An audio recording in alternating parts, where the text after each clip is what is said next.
for life engineering, processes that combine science, wisdom, and spirituality to build a life of alignment. Joining Dr. Pat is your host, Gabriela Embon, bringing you bi-weekly wisdom nuggets, your step-by-step guidance to build a life of no regrets.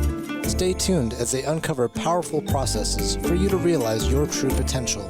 Are you ready for some magic wisdom? Life engineering starts now.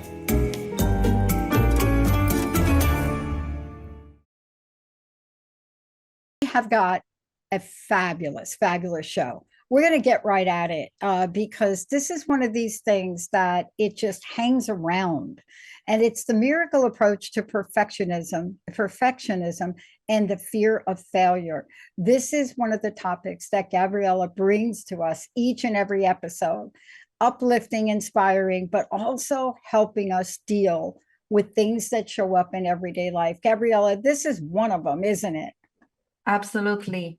We actually had so much fun working with this in our last Theta Healing practice that I thought, let's share this with all our listeners. So yeah, that's how this episode was born. Yeah. I mean, in the last episode, we talked a little bit about this. As you said, it shows in every episode. We talked about how taking baby steps in launching the podcast with my husband was what helped me deal with the fear of failure. And by the way, if you haven't listened to that, we invite you to visit the previous episode, number 25. But today we want to look at this a little bit deeper.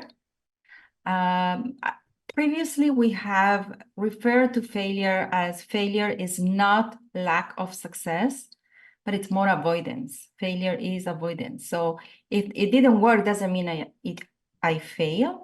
It's more if I didn't dare, it means I fail. Yeah. But today I would like to propose a different angle to failure. And I invite you to play with me, to visualize with me, okay?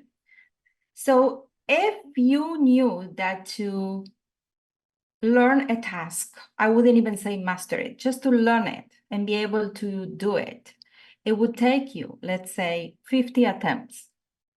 To have this skill, it would take you 50 tries. Would you, Dr. Pat, see, when you are in the 25, would you say you have failed 25 times? Yeah, no, I wouldn't think of it like that. Yeah, because the way that you positioned it, it reminds me of things that I've had to practice at and the skill sets. For example, you practice how to edit shows, let's say, or you practice how to do this. Right. That's and, right. It's a process where you learn. Now, what does that mean? That means that sometimes you do a really great job and other times you're not quite up to speed.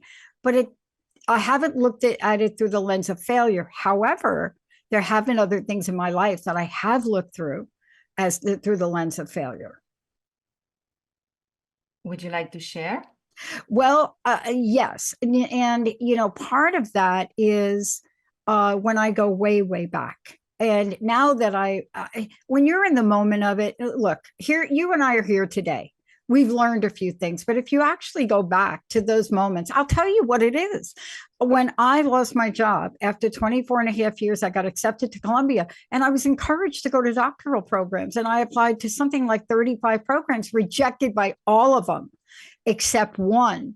And that one, I was put on a wait list, but I felt so rejected, so dejected. I really did, that I couldn't even pay attention. I had moved to Seattle. So I thought at that moment, I have failed at this. That's the way I looked at it back then. And that feeling is so heavy. So do you remember how many times you applied? How many attempts did 35. you? 35. 35. So you got accepted at the 35? I applied to 35 and I was put on a waiting list for one school. Well, let's talk about it. It happened to be my number one choice. I was put on a waiting list for a year, ultimately got into that school. But the process of reading all those rejection letters is like, oh my God. And there aren't many times in my life where I felt like a failure, but this was one of them. And yeah.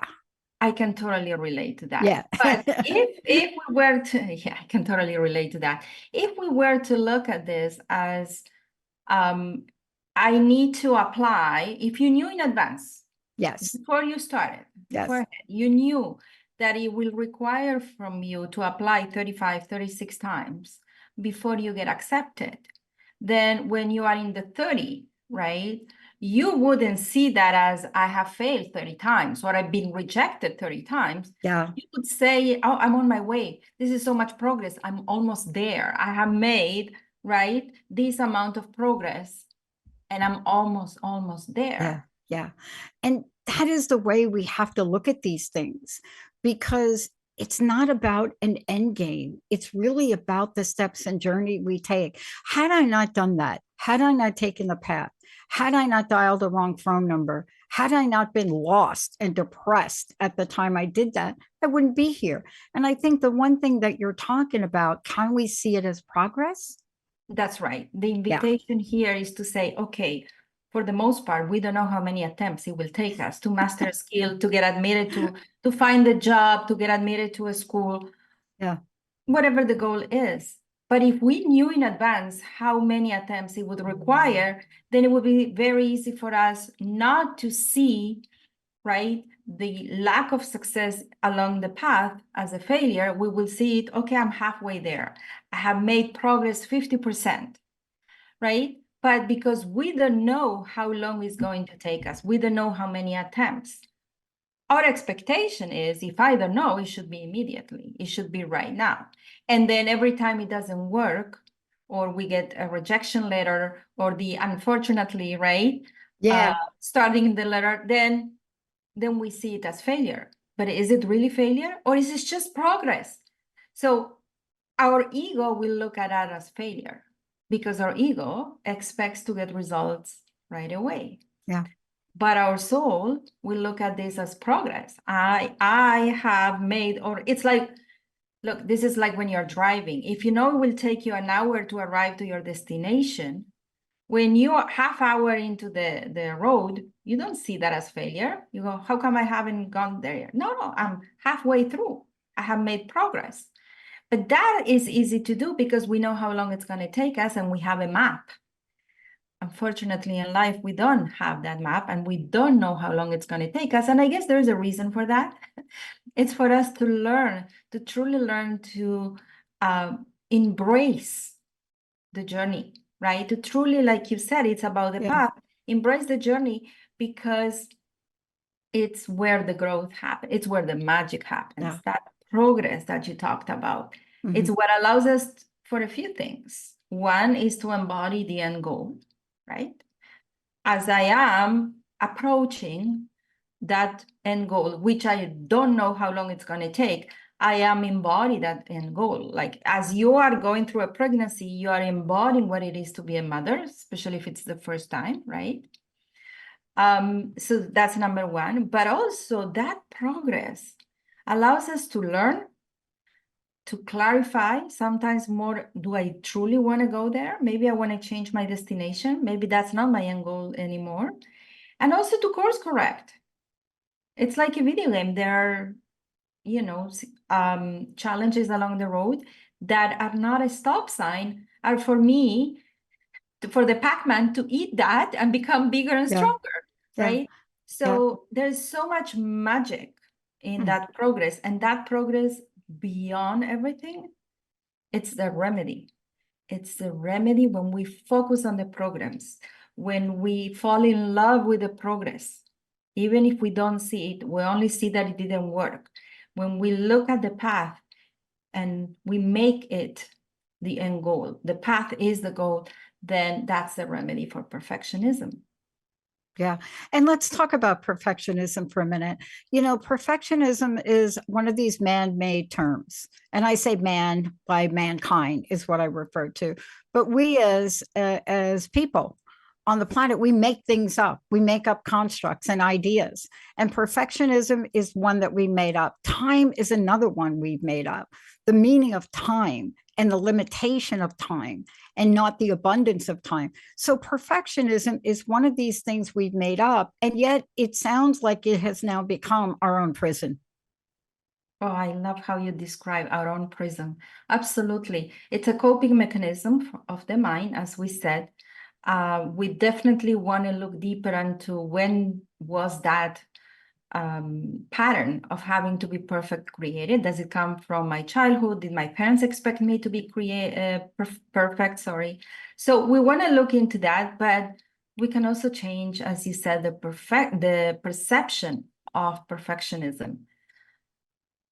I think that we want to be perfect because we think God is perfect if we look at a higher perspective. But if we go in that route, we'll realize that God didn't create a perfect world. Looking into the story of the creation in Genesis, it says it's good, that God created every day something else, and it said it's good. Yeah. I actually counted how many times it says it's good in the first chapter of Genesis, and it appears, the word it's good appears 7 times. And the word perfection, you know how many times it appears? 0. Yeah, exactly. Yeah. And I think this is a really important point, because yet we are holding ourselves to a standard that even the spiritual realm has not created for us.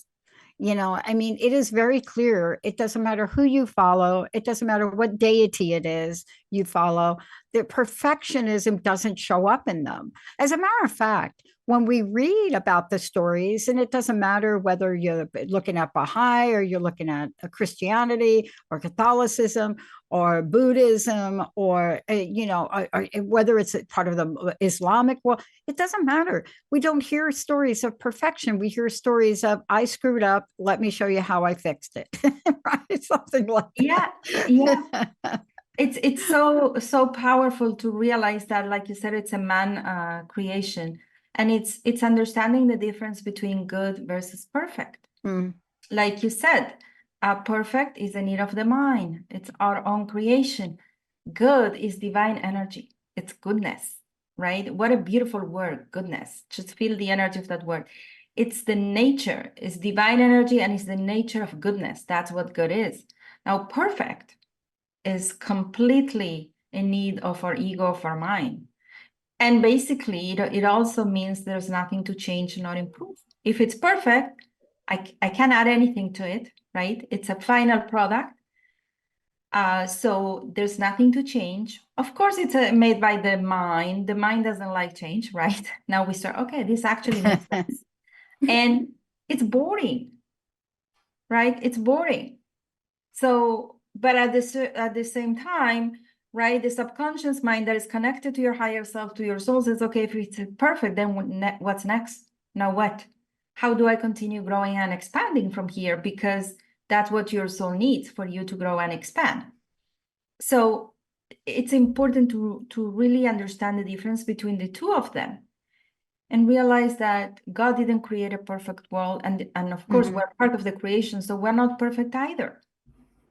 But the question is, how wonderful is it that God didn't create a perfect world? There's so much pressure.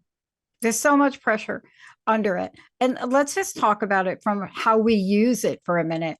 And Emily is going to have to correct me here if I'm wrong. But for example, the University of Washington, apparently, their football team, their football season had a perfect record. And that perfect record got them into the championship status. And so there are some things we look at where we have to compare a team or a person to another person. And so in that context, we look at a perfect score. However, there could be another team that had a perfect score, and then you go to subjective evaluation. You see, there isn't a perfect methodology to evaluate perfectionism. There is no perfectionism, there's alignment, because everybody has their own way. So perfect means this is the ultimate way, and that doesn't exist. Everybody has their own way and path, and it's unique. It's aligned to every person. So rather than seeking perfection, we want to seek alignment, and understand that God didn't create this perfect world. In fact, I would say God created failure on purpose. Yeah. One, for us to learn to fall in love with the process, for us to continuously want to improve and grow, which is exciting if you think about it, right? I mean, let's talk in very practical ways. You own a home. If that home was perfect, there's nothing to change within a few years, you'll be bored. Yeah, no kidding. How fun is it when you say, okay, what project can I do this year? What can I improve? What can I make better, prettier, right? So in fact, we're doing some renovations in our house, and I thought about this. What's the lesson to my children? How we are slowly improving our own home. We're teaching them that you don't have to wait until you find the perfect home. Right. You have the budget to buy the perfect home. You can actually improve with time and make it better.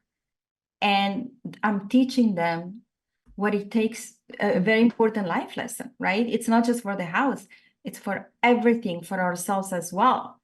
So, you start in a job, okay, it's not the perfect position, just put your foot in and then grow from there. So I think that's why, God created failure on purpose. But there's another reason. And I think that God created the world not as a perfect world. So we exercise our free will. Yeah, absolutely. Unconditional love. Yeah, I agree with you. I also have often given this a bit of a thought. Why would a God and the God of your understanding, whatever that means to you, why Yes. would that God only give us 10% of our brain to use? Right? I mean, perfection would have been a whole 100%. But there's obviously a reason that we're at 10% because there is a process along the way for our growth. Perhaps there is wisdom in not giving us too much too fast, without giving us time to understand the repercussion, consequences, and opportunities from our behavior and actions. Absolutely. I love that. And then it's also, again, it's so easy to love something when it's perfect. But if I love someone or something because it's perfect, so funny. Yeah, am I really loving that thing or that person? Or am I loving the perfection or what they represent as perfect, right? Yeah. The true choice and the free will is when you love someone despite their imperfections. And then you really have a choice. You're choosing to love them with their imperfections. It's like you realize that not only you have a choice of action, you have a choice of thought, because you can look at somebody that is very stubborn and say, do I look at this person as extremely stubborn, or do I look at this person as very determined and persistent? Yeah. I get to choose. So if people were perfect, or some people were perfect, everybody would love them. But are they loving the person, or are they loving the perfection of it? Yeah. But also, here's what we're talking about. If we anchor ourselves to perfection or perfectionism, what we miss out on is the opportunity to change. That's right. If perfection is that thing that once you achieve it, there's nothing else left. Boring is what you said. But you see, it's going to be difficult. Even in science, the perfect solution is not done. Science is a never ending. Even if you develop something, even if you develop a vaccine for polio, there's still things to do. What is it about this, in God's creation of the world and what God needed to do? What do you think the motive was behind that? Okay, I'm not saying, yeah, I think there's a motive, right? I always think there's some kind of motive for us as humanity to achieve a level of growth that's part of our journey. It's not spelled out for us, but what do you think is underlining this? Why not just give us perfectionism? I think that God, as we said, created us imperfect. So we grow and co-create with him. We want perfect because we think that God is perfect. And then we see that God, whatever that God is for you, of course, everybody with their own faith, or the universe, or vital force energy, we see that God as perfect. And then we think, we aim to be the same, perfect, to be worthy of his love and connection. But the question is, connection. Do we really need to be perfect to connect with God or any other person? Do we? Because connection is not about perfection. Connection is about love and the desire to know someone deeper, including if you believe in God or your faith in your God. So when I love someone, I want to know them more. It's my desire. When I say I love you, I have a desire to know you more and maybe create a life with you. If I love my friend, I say I love you. I have a desire to go through this life as friends, right? And get to know you deeper.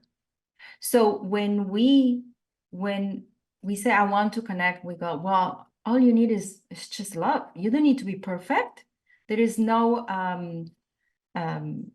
auditions, right? Yeah. You don't need to audition to be connected to God. All you need is love and the desire to go deeper in that relationship that you have with your God.